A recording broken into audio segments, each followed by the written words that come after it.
The first one, a lightning rod for controversy. You either love him or you hate him. There's no middle ground with this man. He is Captain Fantastic, Luke Chambers.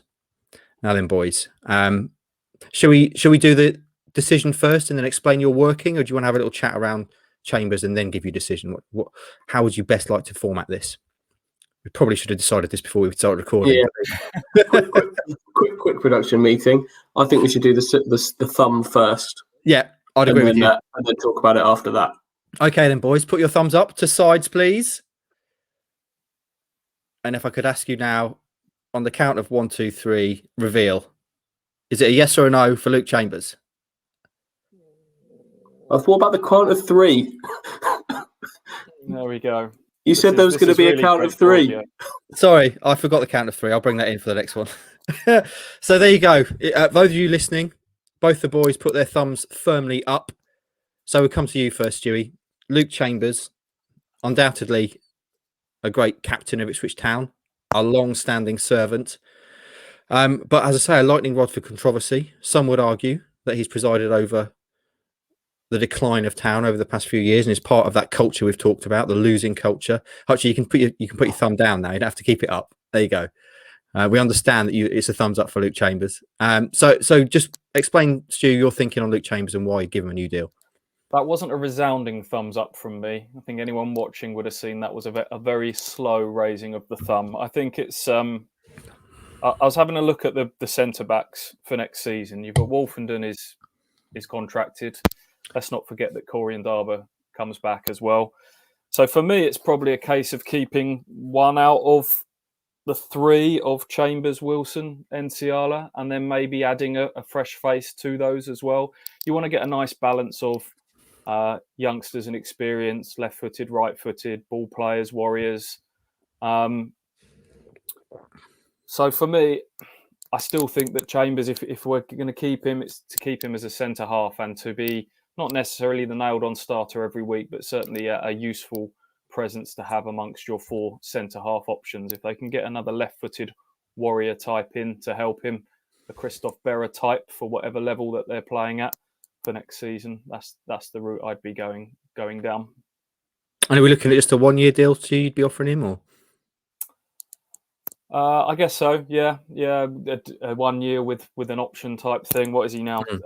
30, 35? Has he turned 35 yet? Yeah. He's 36 in September. It can't be anything more than that, can it? You know, maybe with some chats about coaching further down the line.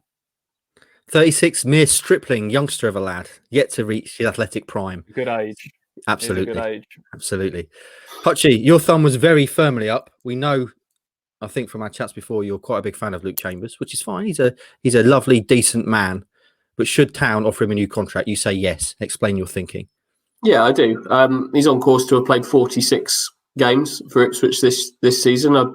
Off the top of my head, is anybody going to have played more than that? Maybe Andre Dazelle, but he had a timeout with suspension. He could be have played the most minutes for the whole squad this season, and I think he's still been one of their most consistent players. I'd agree with Stu, absolutely, 100%. This is with the view to him being at centre half.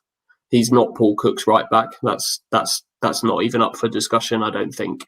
But I think to simply just allow a player like that just to leave, I'm not sure it makes an awful lot of sense. The only caveat here is if, and it's a big if because I'm not sure this is going to be able to have happened yet, if Cook has got his warrior centre half captain waiting in the wings, essentially signed up already to come in on June the 1st or whenever these things can start happening, end of June, then I'd maybe think again. But if it's a case of sort of getting to the summer and then sort of looking around, seeing what centre backs are available, I think there could be a regret just allowing a player as experienced and still capable as Luke Chambers just to walk away. I'd agree with Stu as well.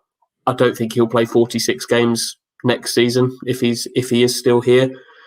But that would be a good thing because that means that Paul Cook will have gone out and brought in defenders and other players, not just defenders, other players that are capable of taking some of the heat off of Luke Chambers in other areas of the pitch, meaning that you don't have to have him on the pitch all the time.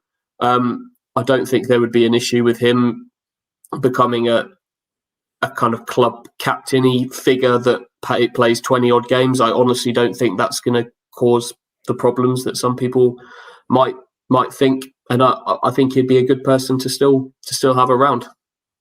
I can see there being an argument for that club captain role. You say they're obviously team captain at the moment, but club captain, someone who's so influential. But for me, the reason I'm saying thumbs down is just for the reason we've spoken about, really, that the culture of kind of mediocrity and that kind of losing culture that's around the club. I don't think you can exclude the captain of how many years from responsibility for helping build that.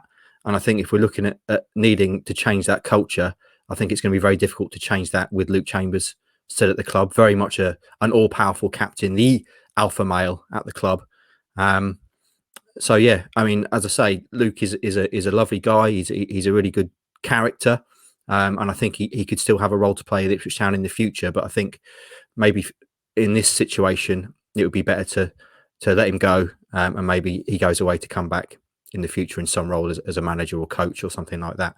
A tremendous servant to the club, but for me, if we're going to change the culture, I don't think you can do that with Luke Chambers still at the club. So there you go. I do get that. Before we move on from Luke Chambers, I do get the argument that the club needs a complete reset, and one of the you've done the manager part, but changing Luke Chambers would be the ultimate kind of new broom scenario, and would give somebody else the platform to step up and be that main character. But if we're talking about a squad short of leaders, it would seem maybe a little churlish to kind of throw one in the bin very readily. Is it Luke Chambers' fault that they've kind of the decline has happened? As Andy said, he's been one of those most consistent players, or has it been the players around him that have been a bigger part of the problem and the recruitment? And I think there's far bigger issues than Luke Chambers. He's talked about being one part of a cog in a wider organisation. I think that's where I'm at with it, but it's certainly the biggest call that has to be made of all these players that we're talking about, for sure.